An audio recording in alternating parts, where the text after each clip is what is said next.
Hello everybody, how you doing there? Right, I'm going over a video with two fights we have just before Christmas. Andre Ward, Sergey Kovalev, and Anthony Joshua and Eric Molina. I'm going to put my predictions on those two fights, right? Okay, now I'm going to go over the easier fight. I'm going to predict the easier fight for me first.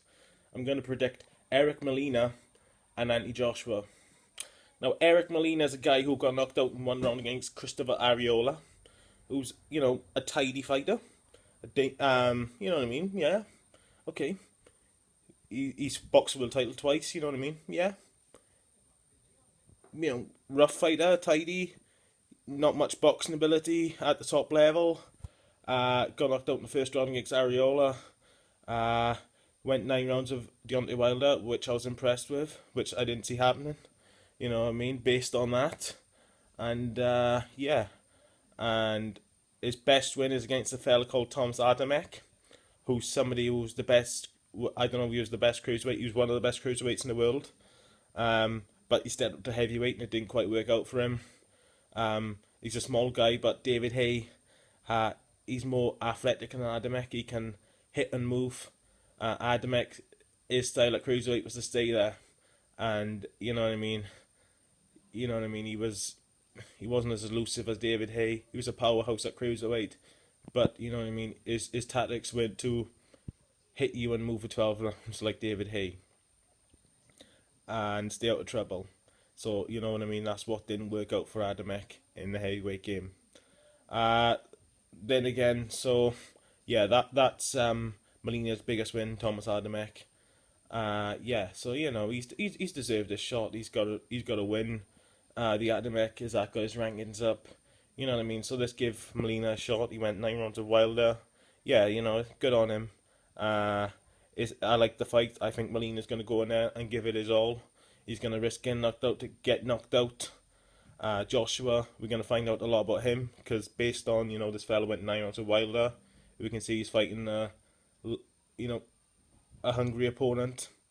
Yeah, you know what I mean. Someone who's going to give it a go, not someone that's going to fall over for a payday. Who's got a world title logo on him, like Charles Martin. Good boxing ability, small guy. Yeah, it was that was yeah, that was too easy for Joshua. However, full credit to him for making it easy, and he was very comfortable in his last fight. He didn't get out of first gear. So yeah, I'm more impressed by this fight than what's his name now, Dominic Brazil. Yeah, I like this fight more. However, I'm only going to predict one winner. I can see Joshua prevailing, whether he has some rocky moments or whether he handles this very comfortably.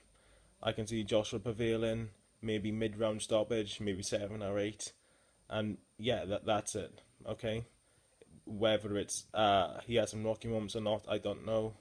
But Joshua ultimately is very easy for me to predict the winner in this one, and that's Anthony Joshua. Um, the next fight I'm gonna put my predictions on is a very difficult one. It's one where I could predict one guy 1 minute, one guy the next minute. It's really hard because Caldwell has proved himself as a light heavyweight. I believe he was a better fighter than Struve when they were around. I believe if that fight happened, I believe Caldwell would have exploited Struve, not Struve, sorry, Stevenson. I believe he would have beat Stevenson and may have exploited him. Yeah, that's that. Obviously, Stevenson's a great champion too, but I believe Andre Ward uh, is nothing you can when you watch him box. You can't pick out anything bad. He does everything spot on. Uh, he thinks 2 or 3 moves ahead. You watch him box against Froch Kessler, you can't see another fighter beating him. You watch Kolyev against Ward, no, sorry, against Hopkins, against Cleverly, against Pascal. You can't see anybody stopping him. So it's a really difficult one to pick. Uh, but in these sort of fights, it's usually a chessboard match, and that's what. If I had a gun to my head, I'm going to say this is going to be a chessboard match because the big fights normally are. And if it is a chessboard match, I'm going to lean towards Ward if I had my last tenner. So I'm not certain what's going to happen. It could go either way. So if I had my last tenner, I would go with Ward. But there's a lot of cases you can make for both guys winning this fight. Obviously, inside the distance, we're going to go with Kolev, aren't we? Yeah, that's that really. Yeah, so I can see it being a chessboard match. I think it's got to be the best Andre Ward. If it's not the best Andre Ward, then Kolev wins this one, hands down, in my opinion. The inactivity for Andre Ward is a big question mark. So that there we have it. You know what I mean? If we get the best Andre Ward, which I believe this will be the best Andre Ward, this is a big opportunity for him to prove he's the best pound for pound boxer in the world, and I believe he's gonna rise up to it, and I believe he's gonna prevail on November the 19th. Yeah, I'm not certain. I'm not certain. If you think I'm wrong, just tell me why, and we discuss this. We discuss this shit further. And have a lovely day, guys. Have a lovely day.